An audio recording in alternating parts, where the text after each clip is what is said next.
There is a moment, thin as breath, between what happens and what you feel. Most people never find it. They live convinced the world reaches inside them and twists something. That loss causes grief. That insult causes shame. That failure causes suffering. They move through decades this way, certain the source of their wounds lives outside them. But the Stoics found that moment. And in it, they discovered something that changes everything about being human. Marcus Aurelius wrote it plainly without ceremony, as if it were a fact of nature. You have power over your mind, not outside events. Realize this, and you will find strength. He did not write this from comfort. He wrote it during plague, during war, during the slow erosion of everything he loved. He lost children, lost friends, lost years to campaigns he never wanted. This was not theory. It was a map of the only territory a person truly owns, and the only one worth defending. Epictetus was born enslaved. This is not a detail. It is the context for everything he taught. When he spoke of freedom, he was not speaking metaphorically. He had known chains. He had known what it meant to have your body owned, your labor controlled, your future erased before it could begin. His master once twisted his leg, slowly, deliberately, while Epictetus watched and said simply, "You will break it." And when it broke, he said, "Did I not tell you?" And still, he concluded that something in him had never been touched. We recognize this stillness. We have sat in our own corridors, not always hospitals, but places of shock. The moment after the call, the moment after the door closes for the last time. The world keeps moving, indifferent, and you are left in its hum, trying to understand what was just taken from you. This is the oldest human question, now dressed in fluorescent light and linoleum. Why does this hurt so much? And where does the hurting actually live?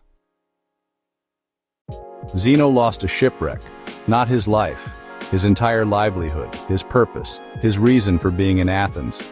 He was a merchant. He had a plan. The sea dissolved it in an afternoon, and standing in that wreckage, he wandered into a bookshop, read Socrates, and something opened. Not in the world stayed as indifferent as ever. What changed was his understanding of where the world actually lives, and how much of it he had been carrying unnecessarily inside himself. The Stoics called it the Hegemonikon, the ruling faculty, the part of you that receives an impression from the world and then, crucially, decides what to do with it. An insult arrives, a loss arrives. The world throws something in your direction, but before it becomes pain, it passes through you. It must be accepted as harmful. It must be granted the power to diminish. And that granting, almost invisible, almost automatic, happening in a heartbeat, is where your freedom lives. They were not the first to notice this space, but they were the first to build a philosophy inside it. We think we are reacting. We believe emotion arrives fully formed, like weather, unbidden, uncontrollable. But Epictetus would sit beside you and say, "Look closer." Between those words and the tightening in your chest, there was a judgment, small as a splinter, fast as instinct. You read the message, then told yourself a story, what it meant, what it made you, what it threatened. The email did not install that story. You wrote it. In the half second you were not watching.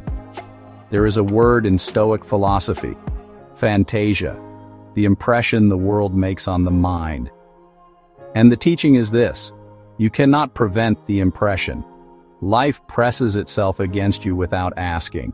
Grief arrives, injustice arrives, the body fails, love ends, ambition is turned away without explanation. The impression cannot be stopped. The Stoics never claimed it could be. What they claimed, carefully, after years of examining the mind, is that the assent you give, the yes that turns impression into wound, belongs to you. This is not the cold comfort it might sound like. The Stoics were not asking you to feel nothing. Seneca wept. Marcus grieved openly. Epictetus spoke of love with surprising tenderness. What they asked is more precise than numbness. Do not mistake the impression for a verdict. Do not let events author the final sentence of who you are. Every night Marcus wrote to himself, not to history. He never meant it to be read.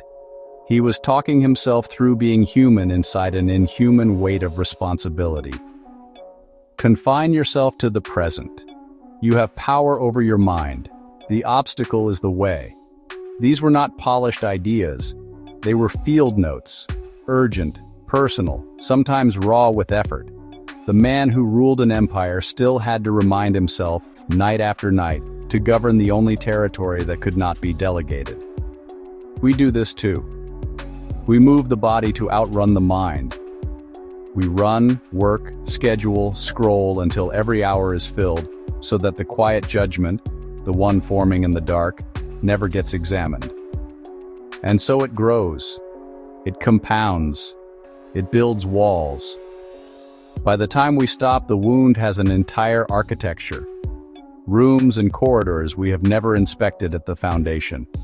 We inherit our own pain like a house we never chose. Chrysippus taught that emotions are not forces that happen to us. They are judgments we make, so quickly and habitually they feel involuntary. Fear is a judgment of danger. Grief is a judgment of irreparable loss. Shame is accepting another's verdict as true. This is not dismissal. It is respect. Because if emotion is judgment, it can be revisited, not suppressed, not performed away. Looked at again, like a calculation you suspect contains an error. Loss is real.